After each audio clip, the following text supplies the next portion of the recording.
अहिल्यानगर जिले में बढ़ती मोटरसाइकिल चोरी की घटनाओं को देखते हुए पुलिस अधीक्षक सोमनाथ घारगे के आदेश पर स्थानीय अपराध शाखा ने एक विशेष जांच अभियान शुरू किया।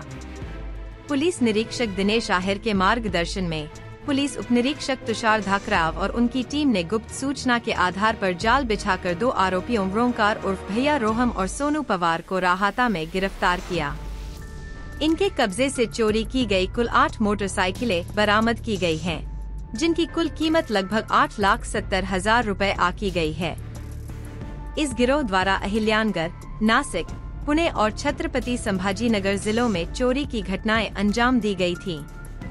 जब्त की गई गाड़ियों में royal Enfield, Pulsar, unicorn, HF deluxe और प्लेटिना जैसी नामी कंपनियों की मोटरसाइकिलें शामिल हैं।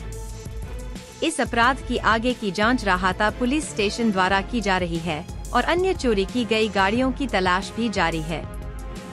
यह कार्रवाई पुलिस अधीक्षक, अपर पुलिस अधीक्षक तथा शिरडी उप विभागीय पुलिस अधिकारी के मार्गदर्शन में स्थानीय अपराध शाखा की टीम ने सफलतापूर्वक अंजाम दी। नाशिक जिल्ह्यातील सिन्नर पोलीस स्टेशन येथे एका युवकाचा खून झालेला होता। सदर खुनामध्ये भैया शैलेश रोहम तसेच सोनू पवार राहणार साकुरी तालुका राहाता हे सदर गुन्ह्यामध्ये फरार होते। स्थानिक गुन्हे शाखेचे PSI धाकराव आणि त्यांच्या पथकाने त्यांना ताब्यात घेतलेला आहे। ताब्यात घेऊन विचारपूस करता त्यांनी मोटरसायकल चोरीची पण कबुली दिलेली होती।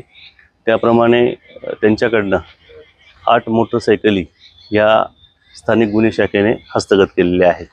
या सिन्नर येथील खुनाबरोबरच या आरोपींनी राहाता परिसरामध्ये एक रॉबरी आणि एक खुनाचा प्रयत्न असे गंभीर गुन्हे पण केलेले आहेत।